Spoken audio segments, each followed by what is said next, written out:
Tila mas lalo pang umiinit ang usap-usapan tungkol kina Kim Chiu at Paolo Avellino matapos mapansin ang kanilang closeness sa shooting ng kanilang bagong pelikula.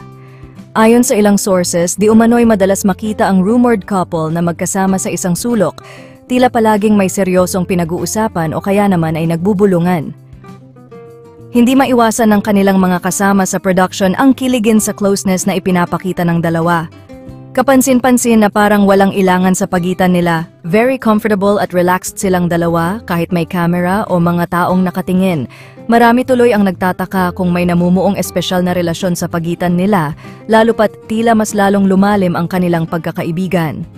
Bagamat walang opisyal na kumpirmasyon mula sa dalawa, marami ang nagsasabi na halata ang chemistry nila on and off cam. Nakakakilig sila, komento ng isang insider. Dagdag pa ng ilan, hindi lamang sa mga sweet na tinginan nakikita ang pagiging malapit ng dalawa, kundi pati sa paraan ng kanilang pag-uusap at pagkakasundo. Maraming fans ang excited sa kanilang pelikula, at habang wala pang balita tungkol sa kanilang estado, marami ang nasasabi kung paano maglalaro ang kanilang chemistry sa big screen.